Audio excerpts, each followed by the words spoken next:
that was my dream, you know, to be able to make music my life.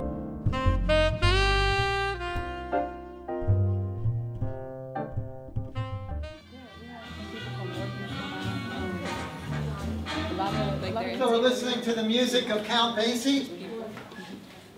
Your test is the next time we meet. That's the next thing we do. Is Monday is the test.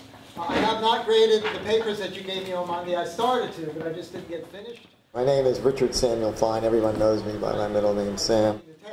A lot of this stuff we played, but it never got recorded by anyone. I have a recording of it with strings and an orchestra. With the whole orchestra. What was it, the Towson Orchestra? Well, you can write me an email or something once you think about it. I want to know where it comes from and what it was used for. Or why? How do you know? Well, he wrote it for orchestra. Right, the plunger cell trumpet. I'm going to show a video of that. You've been hearing it. I come from a musical family. My mother and my sister were professional musicians. In high school, I started playing the saxophone, and I played alto saxophone in the concert band.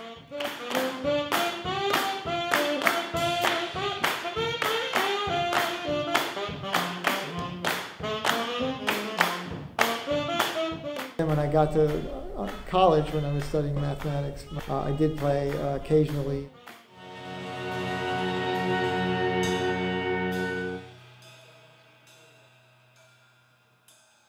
But then I stopped playing for a long time, about 20 years. During that time, music was way on the back burner. I hardly played at all.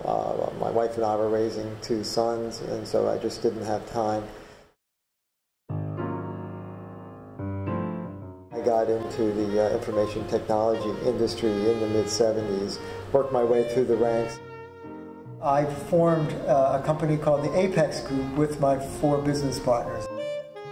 We basically facilitated the migration of the computing power from the centralized computer room, which is the way things were in the 80s and before, down to the desktop, so that everyone had computing power on their desktop. Things like email and text messaging and things like that, which were unheard of before, became commonplace as a result of what we did.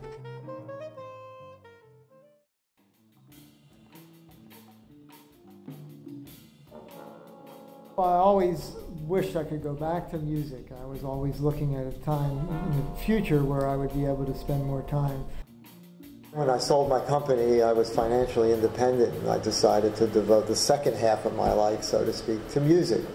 So at age 48, I became an undergraduate music major here at Towson, and I graduated in 2003. Dr. Anthony recruited me to teach a history of jazz course in 2005.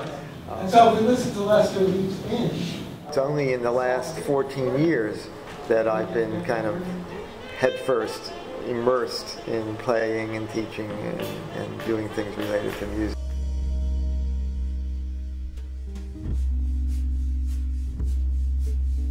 My sister, Susie, unfortunately died of ovarian cancer in 1996. She was a pianist, accompanist. She did her college work here at Towson. I think she has a lot to do with my motivation for music. I think about her a lot. I wish she were here because when she died, I was still in the business world and I wasn't doing music, and she really gave me a hard time about that. You know, you should keep playing, you should start playing again. So it wasn't so. Unfortunately, she never saw that I came back, and she would never imagine that I'd be sitting here in a classroom ready to teach a music class. It would have just totally blown her away. So I miss her. And I wish she was around to enjoy this experience that I've had. And yeah, I feel like a lot of what I'm doing is in her memory because I had so much respect for her. To think that here I am at Towson as a music professor in the school where she went and worked, and is just something that's just a dream come true, really. Notice once he had the ability to run away from his day gig years ago, notice what he decided to do. Decided to educate people. That's a pretty that's a pretty noble enterprise when he could have said, you know, he could have just kicked back and enjoyed himself. And he decided to pass on what he knew to other people. That's a really noble venture there, I think. It says a lot about a person.